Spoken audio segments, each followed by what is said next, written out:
네, 안녕하세요. 오프입니다. 네, 오늘 방송에서는요, 오늘 한국 증시가 코스피가 5,370을 돌파하면서 역사적인 신고가를 달성했습니다.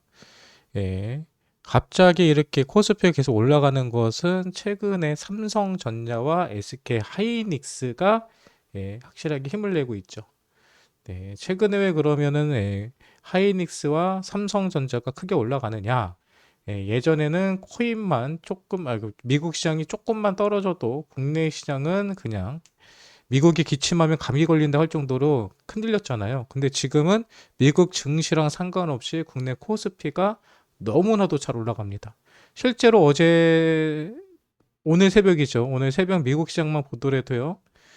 실제로 많이 가격이 하락을 했었죠. 왜 그러냐면은 최근에 미국의 증시를 주도했던 AI 붐이 이제는 어느 정도 거품이다라는 이야기가 나오면서 기술주 위주로 가격이 좀 하락을 했고요. 근데 한국 같은 경우는 아니죠. 한국 같은 경우는 왜 지금 버틸 수 있을까요?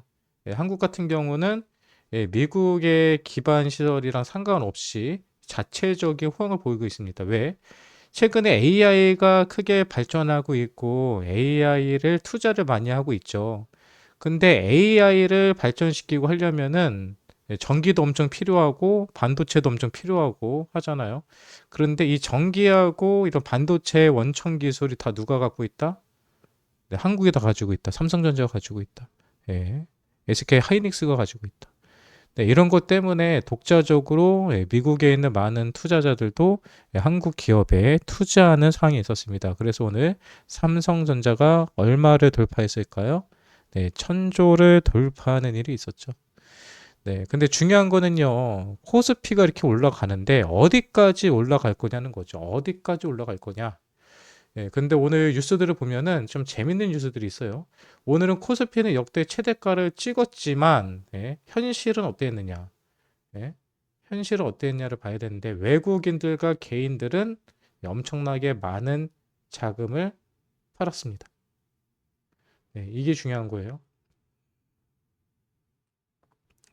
왜 그러면은 갑자기, 그들은 파느냐. 지금 이미 수익을 이제 익절을 하고 있는 거죠. 대부분의 기업들이, 관련된 뉴스를 한번 보여드릴게요.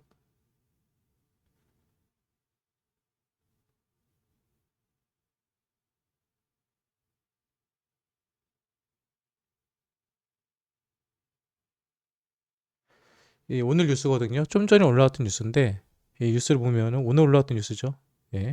코스피 미국 기술주 한파에도 사상 최고치 또 경신 5,370이라고 하면서 올라왔던 기사인데요. 여기에 보면은 얘기가 나오죠.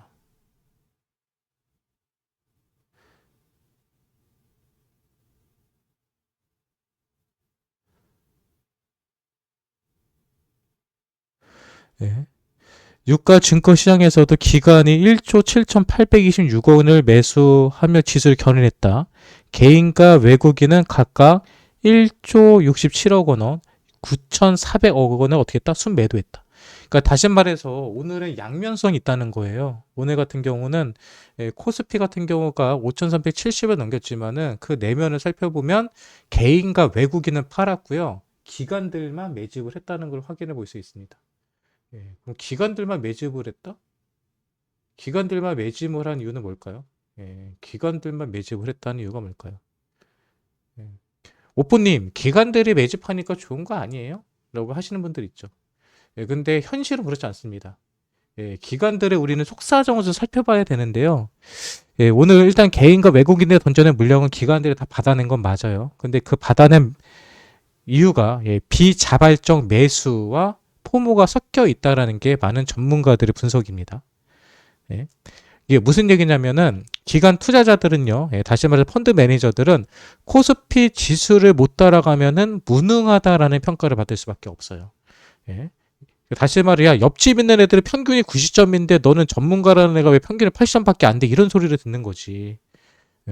근데 오늘 같은 경우는 삼성전자가 막 1,000조를 돌파하고 막 날아가 버리잖아요.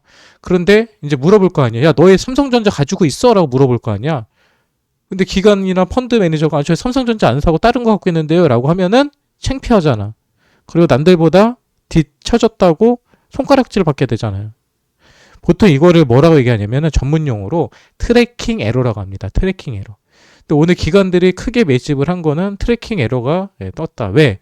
최근에 코스피에 대해서 매수 매도를 보면은 기관들은 좀 팔고 있었습니다. 얼마 전까지만 해도 기관들은 갖고 있는 삼성전자라든지 코스피 관련된 주식들을 많이 팔고 있었거든요. 근데 팔았는데 더 올라가고 팔았는데 더 올라가고 하니까 이러다가 큰일 나겠다 해가지고 오늘 대량의 기관 자금이 들어온 거죠. 다시 말해서 정말 시장이 좋아서 기관들이 대량의 매수를 한 게 아니라 울며 겨자 먹기로 지금이라도 주식을 사야 되나? 라는 생각에 매수했다는 거죠. 근데 여기서 두 가지 관례가 있어요. 매수를 여기서 기관들이 끝낼 것이냐 아니면 더 할 것이냐 그건 몰라요. 기관들이 매수할 수 힘이 더 있다면 단기적으로 좀 더 매수를 하겠지만 기관들의 자금에도 한정이 되어 있거든요. 그래서 이게 언제까지 올라갈지는 모른다. 그리고 더 무서운 거 뭔지 아세요? 이미 개인들과 외국인들은요 팔자 분위기입니다. 팔자 분위기. 이건 제가 말하지 않아도 여러분 스스로가 느낄 거예요. 지금 팔자 분위기가 있는 겁니다. 그러면 기관들이 더 이상 받쳐주지 못하면 개인들과 외국인들의 매도 물량을 받아주지 못하면 어떻게 될까요? 지금 5370에 친고점을 찍었다는 소리는 떨어질 가능성이 더 크다는 겁니다. 비트코인이 1억 6천, 1억 7천 찍은 다음에 지금 1억 1000까지 빠졌던 것처럼 코스피도 이렇게 빠질 수 있다는 거죠. 그리고 이 자금들이 어디로 갈 거냐는 거죠. 이 자금들이 어디로 간다는 거죠. 다시 주식시장으로 들어갈까요? 현금하고 있다가 주식 떨어지면 다시 들어가지 하면서 기다리고 있을까요? 그런 사람들도 있겠죠. 하지만 일반적인 방법은요. 시장에서 자금을 놓을 수는 없기 때문에 다음 타자를 찾을 수밖에 없습니다. 그래서 이 주식시장에서 돈을 벌었던 막대한 자금들, 돈을 벌지 않았지만은 대기하고 있던 막대한 자금들이 주식시장이 포화 상태다라는 시그널이 들어갔을 때 그때 이 자금들이 낙수 효과를 통해서 비트코인이나 코인시장에 들어올 수 있다. 근데 여기서 우리가 주목해야 될 점은 뭐죠?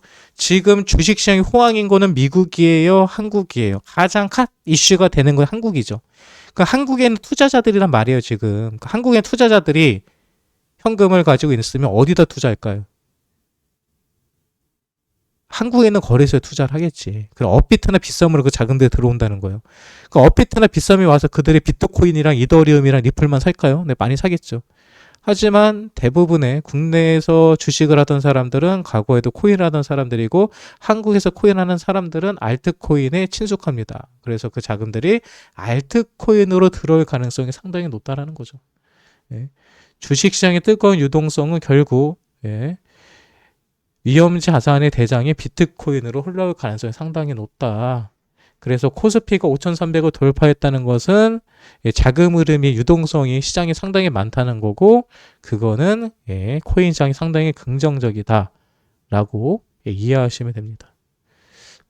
그러니까 지금 우리가 봐야 되는 건요. 코스피가 얼마까지 올랐느냐 안 올랐냐가 아니라 현재 코스피를 누가 사고 있느냐 팔고 있냐를 봐야 돼요. 어떻게 할 수 있는지 아세요? 그냥 네이버에다가 코스피라고 치세요. 그냥 네이버에다가 코스피라고 치면요. 코스피라고 이렇게 치면은 뜹니다. 이렇게 코스피가 떠요. 그리고 밑에 투자자별 매매 동향이라고 떠요. 그러면 외국인들이 팔고 있는 거, 기관들이 사고 있는 거, 개인들이 팔고 있는 거 딱 뜨죠. 근데 중요한 거는 기관들의 자금보다는 외국인과 개인들이 팔고 있는지 안 하는지를 매일매일 확인하시는 게 더 중요하다라는 거 이야기를 드리고 싶습니다. 자, 오늘도 알트코인들이 안 가고 비트코인도 안 가고 국내 증시만 좋고 미 증시도 지금 나쁘지 않아요. 그러니까 경제 지표는 나쁘지 않다는 거죠. 그러니까 한동안은 시장에 돈이 많이 돈다는 얘기입니다. 한동안은 시장에 돈이 많이 돌 수 있기 때문에 시장을 믿고요. 그리고 순환매를 믿고요. 버텨봅시다. 여러분들이 21년도에 보통 코인 시장에 들어오신 분들이 많은데 그때는 팬데믹 특수가 있었죠. 그래서 코인 시장이랑 주식 시장이 동시에 같이 올라가는 움직임이 있었는데요. 항상 제가 알고 있는 코인시장과 주식시장은 디커플링입니다. 주식시장이 좋을 때는 코인시장이 안 좋고 코인시장이 좋을 때는 주식시장이 안 좋고 자금이 왔다 갔다 하는 분위기를 보여주거든요. 21년도 코스피에 있는 거래량보다 뭐가 더 많았다? 업비트와 빗썸의 거래량이 더 많았습니다. 지금 그 자금들이 다시 이 시장으로만 들어온다면 얼마나 큰 불장이 올까요? 최근에 업비트나 빗썸을 봐도 여러분들 느끼실 겁니다. 내가 가진 코인은 올라가지 않지만 새로운 코인들이 제가 갖고 있는 코인, 남이 갖고 있는 코인들은 하루에 뭐 몇십 프로씩 올라가는 거, 쉽게 올라가는 걸 확인해 볼 수 있잖아요. 네, 그런 식으로 조금씩 변화가 올 겁니다. 그러니까 다들 포기하지 마시고요. 버텨봅시다. 물론 무조건 버티는 게 잘하는 거 아니에요. 근데 이 방송을 보시는 분들은 지금 이러지도 못하고 저러지도 못하고 어쩔 수 없이 버티셔야 되는 분들이 많습니다. 근데 버텨야 되는데 그냥 불안불안하게 그냥 버티는 게 아니라 데이터에 근거한 이런 우리가 기다릴 수 있는 이유에 대해서 알고 기다리면 좀 마음이 편할 수 있거든요. 그래서 이 불안하신 분들은요, 그냥 맨날 떨어진다 팔아라, 비트코인만 사라 하는 방송 보지 마시고요. 저희같이 무조건 존버하는 방송, 버티는 방송, 희망으로 돌리는 방송 오셔가지고 조금이라도 힐링하시고 돌아가시면 좋을 것 같다는 생각이 듭니다. 자, 오늘 제가 준비한 내용은 여기까지고요. 이 영상이 여러분들에게 도움이 되셨다면, 유익하셨다면 구독과 좋아요 눌러주시면 감사하겠습니다.